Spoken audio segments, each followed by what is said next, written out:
Hey everybody, Eric here from Action Yugioh, and this weekend I decided that I wanted to play Ogdoadic Orcust at locals. However, I do not have Mech Knight Gearsus, so I did something a little bit different, and it worked out surprisingly well.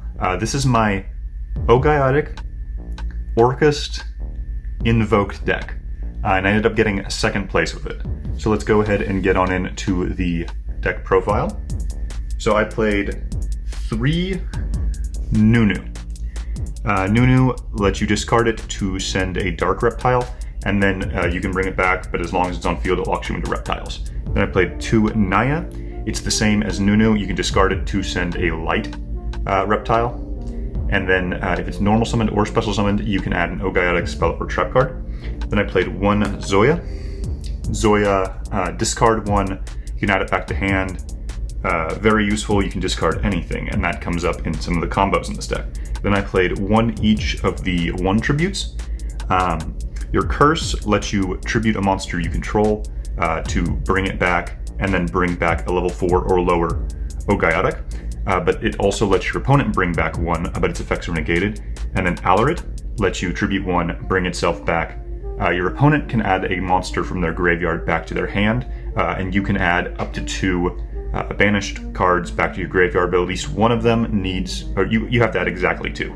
But one of them has to be a Ogdoadic. And then we ran 1 of the double tribute, the Queen, and our Overlord. And for our spells and traps for the Ogdoadic package, we ran triple Ogdoadic Water Lily. This is Foolish Burial, and if you have 5 or more reptiles with different names, it also lets you special summon 1 from graveyard. And then we ran triple Snake Rain, super busted card. Discard a card, send 4 reptiles from your deck to the grave. And that is it for our Ogdoadic package. For our Orcusts, we ran triple Orcust Nightmare.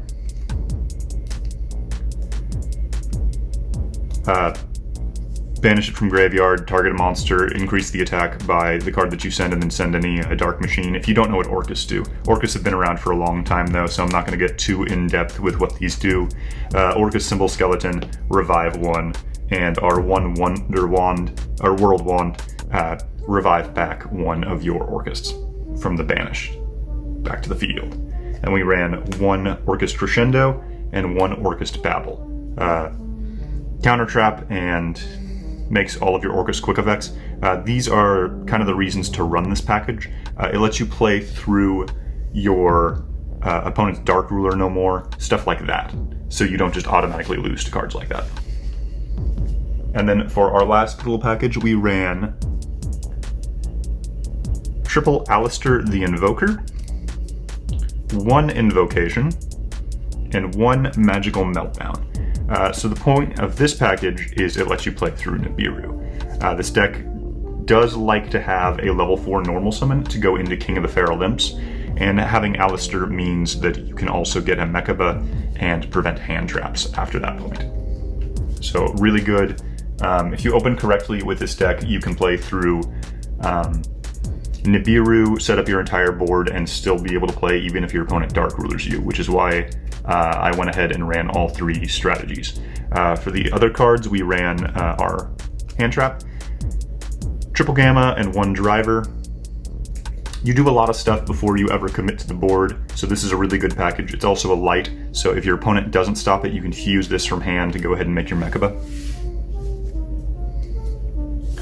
Next, we ran 1 Armageddon Knight, best normal summon in the deck, absolutely busted. It's basically a cheap Mech Knight Orcust. Just send your Nightmare, go off. It's really crazy. Fantastic card in this deck.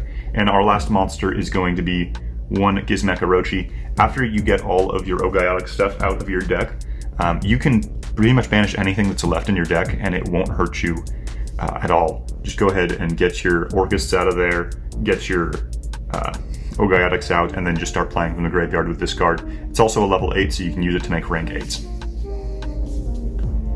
And then for the last of our spells, we're running triple Allure of Darkness. Really good because you can bring back your banished stuff with 1 of your Ogdoadics. and then we're running one Called by the Grave and one Foolish Burial. Pretty self-explanatory with the remainder of these cards.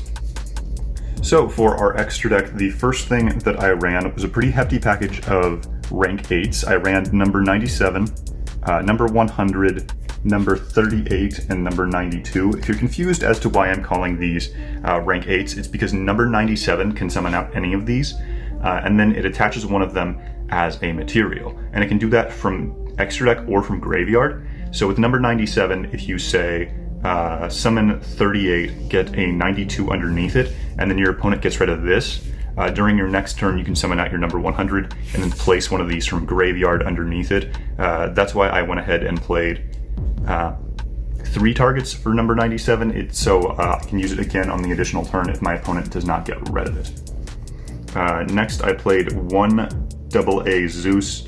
I never actually made this. The thought was that you could do that over our next card, King of the Feral Imps. Very important, you have to run this with the Ogdoadics.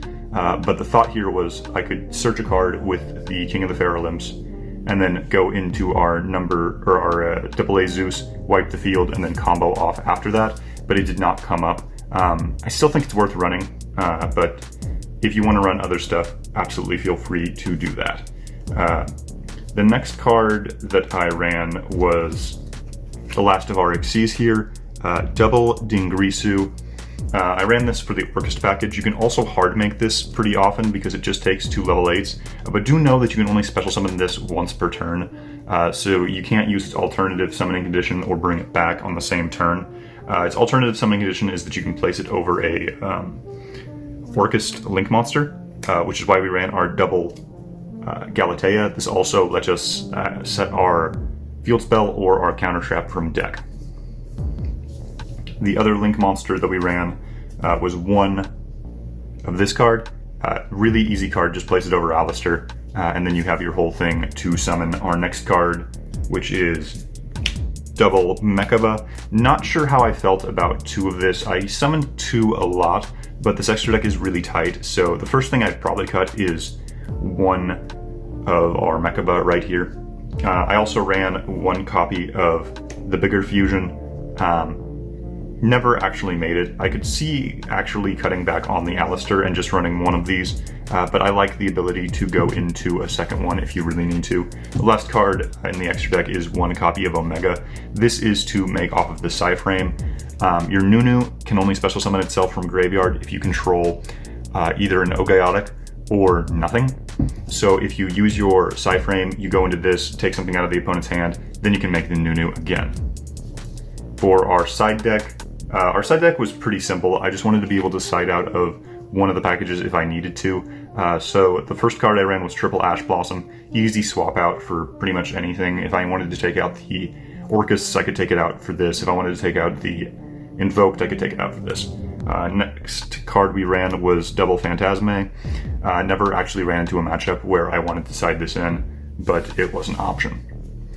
Next I ran 1 Dino Wrestler Pankratops and 1 Alpha. Pankratops, super clutch, really good card. This card never actually saw it, but the thought here is that it's just another Pankratops. And then I ran triple Dark Ruler No More, very self-explanatory card, and triple Twin Twisters. We have a lot of cards that don't do anything in our hand, the Orcust, for example, so we can just go ahead and discard it, pop 2 cards, and then play from our graveyard. Then I ran double Forbidden Droplets. I cited this in a couple of times. I don't know if I ever actually saw it. And the last card we ran was 1 Red Reboot, and that is it for the deck. Let me know if you'd like to see a combo video for how to play this deck. I think this deck's really interesting. I do a combo video in this deck profile, but I think it would just make the deck profile overall way too long. So I'm just going to leave it to another video if you guys want to see that.